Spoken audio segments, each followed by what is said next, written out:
Lina était à l'hôpital, pleurant de douleur, luttant pour sa vie alors qu'elle tentait de donner naissance à son bébé.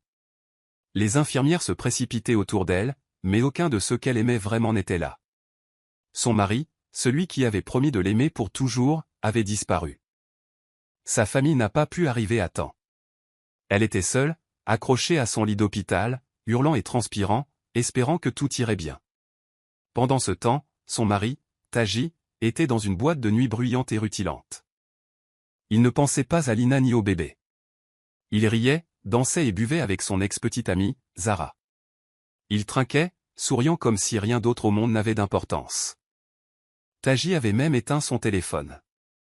Il ne voulait pas être dérangé, même par la femme qui portait son enfant. Lina regardait fixement la porte, espérant qu'il entre. Elle l'appelait encore et encore dans son cœur, mais personne ne répondait. La douleur était trop forte, mais elle ne s'arrêtait pas. Elle devait être forte pour la petite vie en elle. Les larmes aux yeux et la douleur dans tout son corps, Lina s'en sortait seule. Sans voix réconfortante, sans main à tenir. Au même instant, Taji tenait la taille de Zara, lui murmurant des mots doux, comme s'il n'avait ni femme, ni bébé, ni responsabilité. Il souriait et dansait sous les lumières du club, oubliant complètement que la femme qui lui avait autrefois confié son cœur était à l'hôpital, luttant pour survivre pour leur bébé. Mais ce que Taji ignorait, c'est que sa vie allait changer. Lina, cette femme brisée qu'il avait laissée derrière lui, allait devenir celle dont tout le pays parlerait. Sa douleur ne serait pas vaine. Son silence ne durerait pas éternellement. 2 ans après cette terrible nuit, le même homme qui avait ignoré ses cris serait celui qui s'agenouillerait devant elle, en direct à la télévision, lui demandant pardon. Et le monde entier la regarderait. Lina était une femme douce et gentille d'Ibadan. Elle croyait en l'amour, en la gentillesse et aux fins heureuses. Puis un jour, elle a rencontré Taji, un homme qui savait parler, sourire et faire en sorte qu'une femme se sente spéciale. Il disait tout ce qu'il fallait. Il a dit à Lina qu'elle était la seule pour lui, qu'il la protégerait, l'aimerait et lui donnerait le monde. Lina croyait chaque mot. Son cœur était tendre et elle voulait croire au rêve de l'éternité. Leur amour s'est rapidement propagé. Taji était plein de charme, toujours à l'appeler, toujours à envoyer des messages doux et toujours présent avec des cadeaux et des surprises. Lina se sentait la femme la plus chanceuse du monde. Ses amis lui conseillaient de ralentir, de regarder plus loin. Mais Lina n'écoutait pas. Son cœur était rempli d'amour et d'espoir. Elle pensait avoir trouvé son prince charmant. Peu de temps après, ils se marièrent. Lina sentit son rêve se réaliser. Elle portait sa robe blanche avec fierté, souriant en disant « Je le veux », sans jamais savoir ce qui l'attendait. Mais ce que Lina ignorait, c'est que le cœur de Taji ne lui avait jamais vraiment appartenu. Il s'accrochait encore au passé. Son ex, Zara, n'avait jamais vraiment quitté sa vie. Elle était toujours à proximité, à lui envoyer des textos, à l'appeler, à le retrouver en secret. Taji avait dit à Lina que Zara était partie, que leur histoire était terminée. Mais tout cela n'était qu'un mensonge. Lina ne voyait pas les signes. Elle ne remarquait pas les appels nocturnes, les disparitions soudaines ni le sourire de Taji quand le nom de Zara était prononcé. Lina continuait à l'aimer, à tout lui donner. Elle cuisinait pour lui, prenait soin de lui, le soutenait dans les moments difficiles. Mais derrière son dos, Taji continuait à divertir Zara. Il voulait paraître un bon mari aux yeux du monde, mais son cœur continuait à jouer des tours. Et Lina ? Elle était trop aveuglée par l'amour pour voir la vérité. Elle pensait avoir un partenaire fidèle, mais elle se retrouvait seule dans une histoire bâtie sur des mensonges. Chaque fois que Taji rentrait tard, Lina se disait qu'il était occupé. Chaque fois qu'il cachait son téléphone, elle se répétait de ne pas s'inquiéter. Elle lui faisait entièrement confiance. Elle n'aurait jamais imaginé qu'il puisse la trahir. Mais au fond de l'ombre, Zara attendait, sachant qu'un jour, Taji reviendrait en courant. Lina ignorait que son amour était à sens unique. Elle se battait pour un homme qui l'avait déjà lâché. Et tandis qu'elle rêvait d'un avenir avec lui, Taji dansait encore avec son passé. Lorsque Lina apprit qu'elle était enceinte, son cœur se remplit d'espoir. Elle sourit intérieurement, tenant son ventre, pensant « ce bébé nous rapprochera à nouveau ». Elle croyait que l'enfant comblerait la distance grandissante entre elle et Taji. Elle l'imaginait lui tenant la main, parlant au bébé et l'aidant à chaque étape. Pour la première fois depuis longtemps, elle avait quelque chose à attendre avec impatience. Elle se disait que peut-être, tout rentrerait dans l'ordre. Au début, elle essaya de surprendre Taji avec la nouvelle, espérant qu'il serait heureux. Mais quand elle le lui annonça, son visage ne s'illumina pas comme elle l'avait imaginé. Il hocha simplement la tête, la serra brièvement dans ses bras et lui dit qu'il devait aller quelque part. Lina resta plantée là, perplexe. Elle pensa qu'il était peut-être sous le choc et qu'il avait besoin de temps. Mais les jours passèrent. Et au lieu de se rapprocher, Taji devint encore plus distant. Il commença à rentrer tard. Certains soirs, il ne rentrait pas du tout. Il avait toujours une excuse, les réunions, les embouteillages, le stress. Mais au fond, Lina sentait que quelque chose n'allait pas. Elle essayait de rester forte. Elle caressait son ventre qui grossissait chaque jour, murmurant des mots doux à la petite vie qui était en elle. Chaque coup de pied du bébé la faisait sourire, lui faisait oublier la douleur un instant. Mais ensuite, la nuit tombait, et elle restait allongée dans son lit, seule, fixant la porte, espérant qu'elle s'ouvrirait. Généralement, elle ne s'ouvrait pas. Taji était toujours ailleurs, non seulement physiquement, mais aussi émotionnellement. Il lui parlait à peine. Il ne lui posait pas de questions sur le bébé ni sur sa santé. Il ne remarquait ni les changements ni les difficultés. Lina se rendait seule à l'hôpital pour ses examens. Elle s'asseyait dans les salles d'attente avec d'autres futures mamans accompagnées de leurs partenaires. Elle leur souriait. Mais intérieurement, elle se sentait vide. Elle se demandait si elle avait fait quelque chose de mal. Elle se demandait pourquoi l'homme qui lui avait promis l'éternité agissait maintenant comme si elle n'existait pas. Elle essayait de lui préparer ses plats préférés, de s'habiller et de faire comme si tout allait bien. Mais rien n'y faisait. Taji s'éloignait un peu plus chaque jour. La nuit, Lina se mit à pleurer silencieusement dans la salle de bain, se tenant le ventre et murmurant « Je suis désolée que tu doives venir dans un monde comme celui-ci ». Même si le bébé lui donnait de la force, le silence dans sa maison devenait plus pesant. Ses rêves d'une famille heureuse s'évanouissaient, laissant place aux questions, aux doutes et à la douleur. L'homme qu'elle aimait était désormais un inconnu, et elle ne savait comment le réparer. Mais malgré son chagrin, elle n'avait jamais cessé d'aimer le petit battement de cœur qui grandissait en elle. Tard dans la nuit, Lina ressentit une vive douleur à l'estomac. Elle savait que le moment était venu. Le bébé était prêt. Ses mains tremblaient tandis qu'elle attrapait son téléphone. D'une voix tremblante, elle appela Taji. « S'il te plaît, je suis en travail, j'ai besoin de toi. » Mais le téléphone sonna. Aucune réponse. Elle a appelé encore et encore. Toujours rien. La panique lui montait aux yeux, mais elle essayait de rester forte. Les infirmières accoururent pour l'aider, sa douleur s'intensifiant. Son bébé allait naître, et elle était seule. À cet instant précis, Taji était loin de l'hôpital. Il se trouvait dans une boîte de nuit bruyante et bondée, les lumières clignotant tout autour de lui. La musique était à fond, les gens dansaient, et au milieu de tout cela, Taji riait, souriait, serrait Zara contre lui. Sa tête reposait sur son épaule, et il ne semblait se soucier de rien d'autre. Son téléphone vibrait dans sa poche, mais il ne regarda même pas. Il tendit la main et l'éteignit. Il ne voulait pas que quiconque vienne perturber sa nuit, pas même sa femme qui luttait pour sa vie. De retour à l'hôpital, la douleur de Lina s'intensifiait. Elle criait, la sueur ruisselait sur son visage, agrippée au bord du lit. Elle regardait fixement la porte, espérant qu'il entrerait. Chaque seconde passée sans lui brisait encore plus le cœur. Elle avait imaginé ce jour si différemment. Elle avait espéré qu'il serait là pour lui tenir la main, et essuyer ses larmes, voir leur bébé naître, mais tout ce qu'elle avait, c'était la douleur, le sang et le silence. Taji, quant à lui, riait avec Zara. Il versa du champagne dans sa coupe et la trinqua avec la sienne. Il trinqua au bon moment, son bras toujours autour de sa taille. Aux yeux de tous, il ressemblait à un homme libre s'amusant avec celle qu'il aimait. Ni un mari, ni un père, juste un homme indifférent. Et quand Zara lui demanda des nouvelles de Lina, il haussa simplement les épaules et changea de sujet. Il voulait l'oublier, au moins pour cette nuit. Les cris de Lina redoublèrent, son corps était épuisé, son cœur brisé. Mais elle a persévéré, pour son bébé. Elle a crié malgré la douleur, et finalement, la pièce s'est remplie du premier cri d'un nouveau-né. Un magnifique petit garçon. Mais au lieu de la joie, Lina n'entendit que le silence de la seule personne qu'elle avait attendue. Elle regarda la chaise vide près de son lit et sourit à travers ses larmes. Non pas parce qu'elle était heureuse, mais parce qu'elle avait survécu. Elle avait donné naissance seule, tandis que l'homme qui aurait dû être là dansait avec la femme qu'il avait jadis promise à son passé.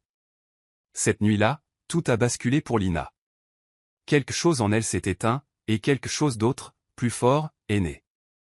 Lina était allongée sur son lit d'hôpital, faible et fatiguée, le corps endolori après des heures de travail pénible. Mais dans ce moment de calme, elle entendit quelque chose qui fit bondir son cœur, le premier cri de son bébé. C'était le plus beau son qu'elle ait jamais entendu. Ce petit cri lui donna une force nouvelle. Une larme coula sur sa joue, non pas de douleur, mais de joie de savoir que son bébé était arrivé sain et sauf. L'infirmière a délicatement placé le petit garçon dans ses bras. Il était si petit, si chaud et si parfait. Lina a regardé son petit visage et a murmuré doucement, « Kalechi, mon fort ». Elle l'embrassa sur le front et le serra contre elle.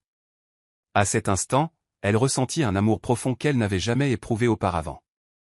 C'était comme si son monde avait basculé en un instant. Elle avait désormais quelqu'un pour qui vivre, quelqu'un qui avait besoin d'elle, quelqu'un qui l'aimait sans rien demander en retour. Mais en regardant autour d'elle, la joie dans son cœur se mêla à la douleur. Il y avait une chaise à côté de son lit, destinée au père, destinée à Taji. C'était vide, complètement vide. Pas la joie d'un père fier, pas de larmes d'excitation, pas de main pour tenir la sienne, juste le silence, le même silence qui l'avait suivi tout au long de sa grossesse. Lina souriait toujours pour son bébé, mais ses yeux étaient emplis de tristesse. Elle avait rêvé de ce jour tant de fois. Elle avait imaginé Taji debout à ses côtés, tenant Kalechi dans ses bras, lui disant combien il était fier. Elle avait imaginé qu'ils formeraient une famille, mais ce rêve s'était envolé. Tout ce qu'elle avait, c'était son bébé et la vérité. Au fond d'elle-même, quelque chose en Lina se brisa. Ce ne fut ni bruyant, ni soudain, c'était silencieux, comme une douce déchirure dans l'âme. Elle réalisa que l'homme qu'elle avait aimé de tout son cœur ne la méritait ni elle ni leur enfant. Il avait fait son choix. Alors qu'elle se battait pour donner la vie, il était avec une autre femme, oubliant la promesse qu'il lui avait faite. Pourtant, Lina ne criait pas. Elle restait silencieuse, serrant son bébé fort. Ce silence était plus fort que tous les mots. C'était le silence d'une femme qui avait enfin vu la vérité. Elle sourit à Kalechi, car il était innocent. Il ne méritait pas de ressentir sa tristesse. Il était désormais sa lumière, la seule chose qui comptait. Et dans cette chambre d'hôpital froide, même sans personne pour célébrer, Lina était sûre d'une chose. Elle donnerait tout à son fils. Elle l'élèverait avec amour. Elle le protégerait de la douleur et, même si elle se sentait brisée, elle ne le laisserait pas paraître. Car depuis ce jour, son cœur appartenait à Kalechi, et la femme qu'elle avait été avait disparu à jamais. Pendant 2 longues années, Lina a tout fait seule. Elle se levait tôt chaque matin, avec son petit garçon, Kalechi, à ses côtés. Il n'y avait personne pour l'aider, personne pour lui tenir la main, personne pour lui dire « tu vas bien ». Mais elle a continué. Elle n'avait plus le temps de pleurer. Ses larmes s'étaient taries. Son cœur était désormais empli d'une force plus forte, la détermination. Elle s'était promis que son fils ne souffrirait jamais, quelles que soient les difficultés de la vie. Elle avait commencé avec presque rien, juste quelques perles, du fil et ses mains. Lina s'asseyait par terre le soir, fabriquant de magnifiques bijoux pendant que Kalechi dormait. Ses doigts travaillaient vite, mais son esprit était plein d'espoir. Elle croyait qu'un jour, quelqu'un remarquerait son travail. Le matin, elle portait son bébé sur le dos et allait au marché. Elle souriait aux inconnus, les invitant à regarder ses pièces faites main. Certains l'ignoraient, d'autres riaient, mais d'autres s'arrêtaient, et peu à peu, elle commença à vendre. Chaque pièce qu'elle gagnait servait à nourrir Kalechi et à acheter plus de matériaux. Elle n'achetait pas de nouveaux vêtements ni d'objets sophistiqués. Elle marchait au soleil, travaillait sous la pluie et trouvait quand même le temps de chanter à son enfant le soir. Elle a appris toute seule à parler aux clients, à améliorer ses créations et à développer sa petite entreprise, étape par étape.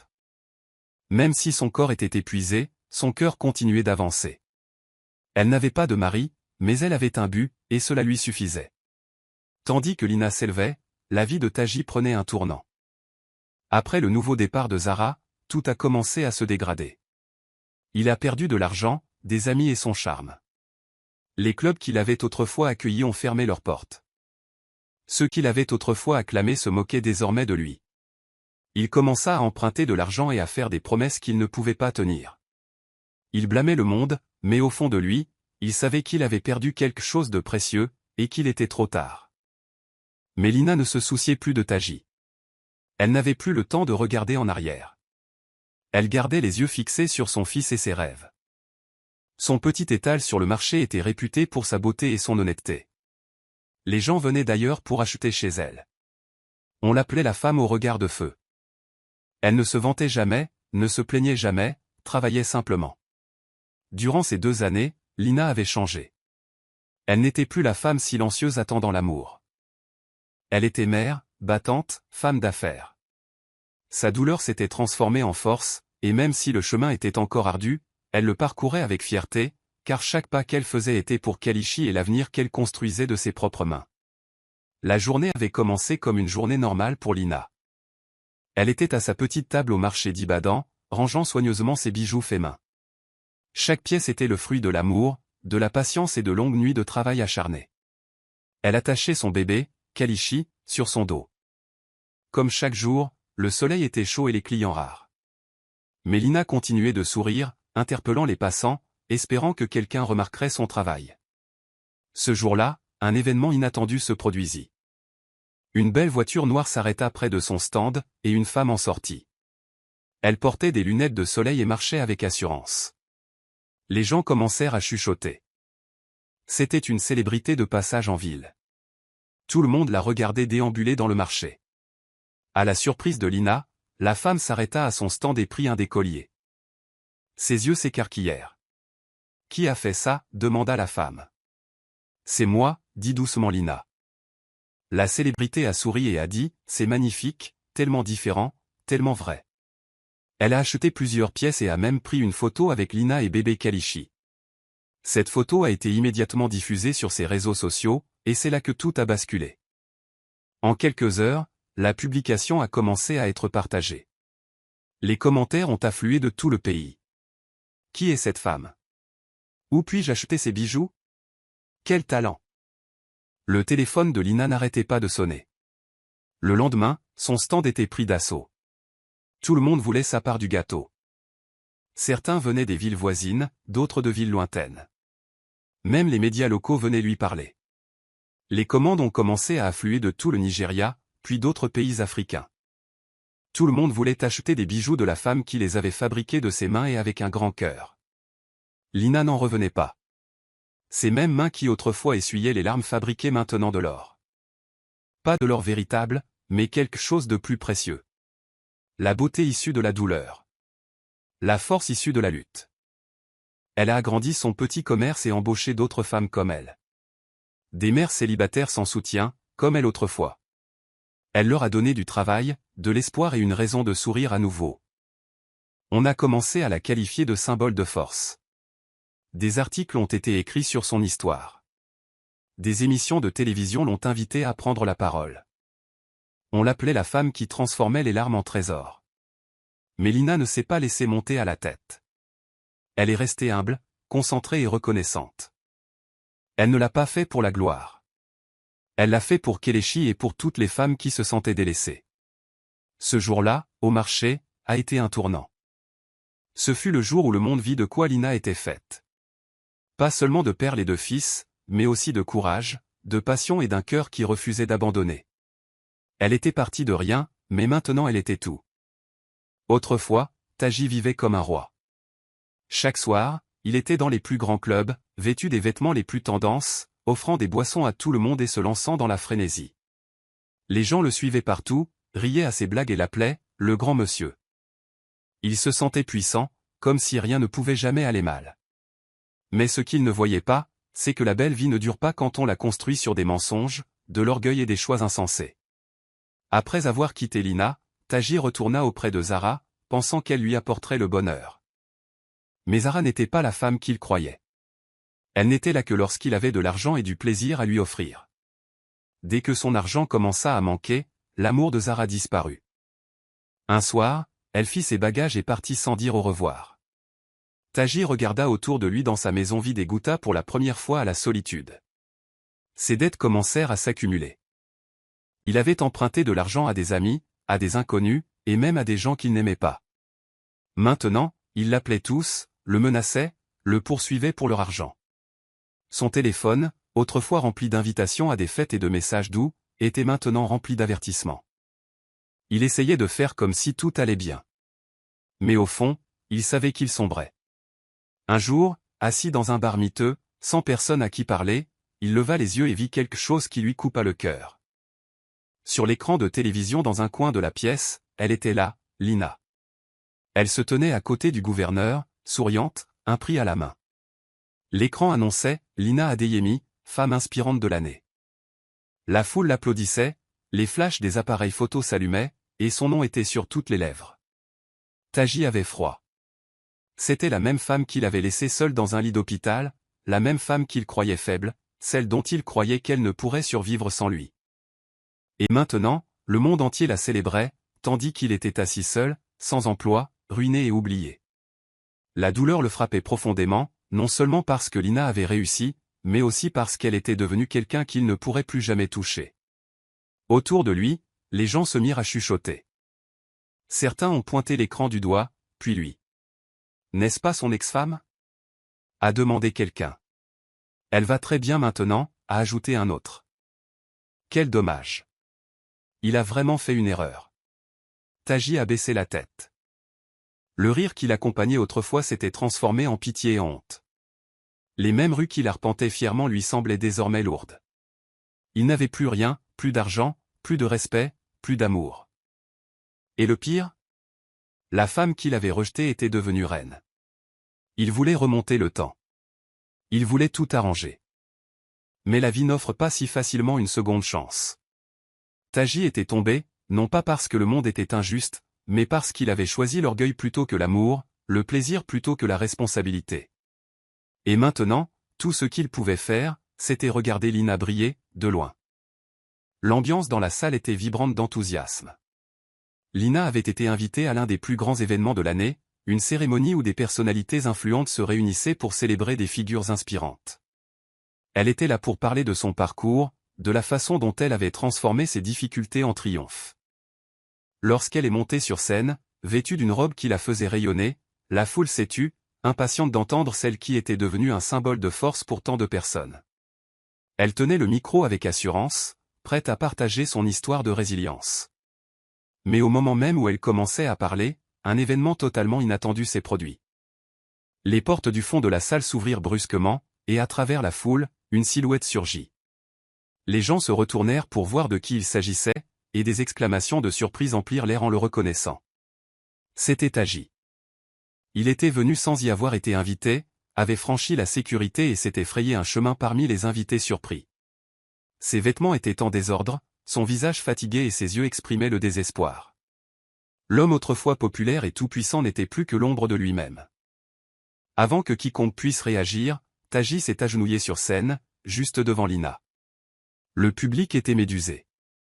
Les caméras se sont immédiatement mises au garde à vous, capturant chaque instant. La voix de Taji tremblait tandis qu'il parlait. « Lina, je suis désolé. J'ai fait la plus grosse erreur de ma vie. S'il te plaît, pardonne-moi. » Ses paroles étaient pleines de douleur, de regret et de honte. Il la suppliait de le reprendre, de lui pardonner de l'avoir abandonné au moment où elle avait le plus besoin de lui.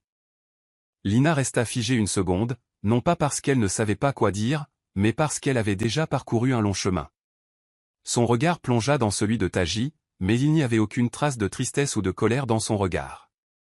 Elle avait tourné la page sur le passé, sur la douleur qu'il avait causée. Elle n'était plus la même femme qui avait pleuré à l'hôpital ou qui avait attendu près du téléphone un homme qui ne s'était jamais présenté. Elle était plus forte maintenant. La salle était complètement silencieuse lorsque Lina prit enfin le micro. La tension était si intense qu'on aurait pu la couper au couteau. Elle regarda Taji, toujours agenouillé devant elle, et sans la moindre hésitation, dit d'une voix calme et puissante, « Je te pardonne, mais pas parce que tu le mérites. Je te pardonne parce que j'ai appris que je n'ai pas besoin que tu passes à autre chose. Je n'ai pas besoin de tes excuses pour être complet. » La foule a explosé d'applaudissements. Certains ont pleuré, d'autres ont applaudi, mais tous savaient qu'ils venaient d'assister à quelque chose de puissant. Lina avait accordé un pardon qui ne concernait pas seulement son père, mais aussi elle-même. Ces mots sont devenus viraux en quelques minutes. L'histoire a fait le tour du monde, sur les réseaux sociaux, dans les médias et à la télévision. On l'a loué pour sa force, pour avoir tenu bon et pour avoir montré au monde ce qu'était la véritable guérison. Taji, quant à lui, se leva, l'air vaincu. Il était venu implorer le pardon, mais il quitta la scène brisée. Les caméras le suivirent tandis qu'il s'éloignait, et les murmures le suivirent jusqu'à la porte. Lina avait gagné, non seulement dans sa carrière, mais dans sa vie. Elle était désormais intouchable. Et Taji, lui aussi, avait appris à ses dépens qu'on ne peut pas toujours réparer ce qu'on a brisé. Après ce moment inoubliable, la vie de Lina n'en fut que plus forte. Elle prit une décision. La paix serait son guide. Elle avait pardonné à Taji, non pas pour lui, mais pour elle-même. Elle savait que s'accrocher à la douleur ne la guérirait pas. Mais si elle avait pardonné, elle n'avait pas oublié. Elle avait trop appris des épreuves qu'elle avait traversées pour redevenir celle qu'elle était autrefois. Lina ne laissait pas le passé la définir. Au lieu de cela, elle a pris cette douleur et l'a transformée en quelque chose de beau, quelque chose qui pourrait aider les autres. Forte de sa nouvelle notoriété, elle a ouvert des centres pour mères célibataires. Ces centres sont devenus un refuge pour les femmes qui n'avaient aucun recours, qui se sentaient seules et abandonnées, comme elle autrefois. Dans ces centres, les femmes pouvaient trouver du soutien, partager leur histoire et construire une nouvelle vie pour elles-mêmes et leurs enfants. Lina savait ce que c'était que de lutter, d'avoir l'impression que le monde était contre vous. Mais elle savait aussi ce que c'était que de s'élever. Et elle voulait que chaque femme ayant été brisée ressente cette même force. Sa voix est devenue un phare pour chaque femme laissée pour compte. Elle a partagé son histoire avec le monde, non pas par compassion, mais pour montrer aux femmes qu'elles aussi pouvaient s'élever. Elle a parlé de guérison, de force et d'émancipation, leur rappelant que leur valeur ne dépendait pas de l'amour ou de l'approbation d'autrui. Les mots de Lina étaient puissants et ont fait le tour du pays, touchant des femmes de tous horizons. Son parcours est devenu un symbole d'espoir, démontrant que, quelle que soit la profondeur de la trahison, quelle que soit la profondeur du chagrin, une femme déterminée pouvait transformer sa douleur en sa plus grande force. Pendant ce temps, Taji s'estompait. Son histoire n'était plus d'actualité. L'homme autrefois admiré et craint était désormais un souvenir oublié. Il n'arrivait pas à retrouver le chemin du succès. Personne ne s'intéressait à ses excuses ni à ses regrets. Les gens passaient à autre chose. Le monde avait déjà trouvé une personne plus forte, plus intelligente et plus inspirante, Lina. Et Lina, quant à elle, continua son ascension. Elle devint une militante reconnue pour les droits des femmes, une mentor pour les jeunes filles et une figure de proue de sa communauté. Elle n'avait besoin de l'approbation de personne pour connaître sa valeur. Elle l'avait trouvée en elle-même, et c'était tout ce dont elle avait besoin. À chaque pas qu'elle faisait, son étoile brillait davantage. Elle était la preuve vivante qu'aucune trahison, aucun chagrin ne pouvait briser une femme qui refusait d'abandonner. Lina était devenue la femme qu'elle avait toujours rêvé d'être, une véritable reine, inébranlable face à son passé et invincible face à son avenir.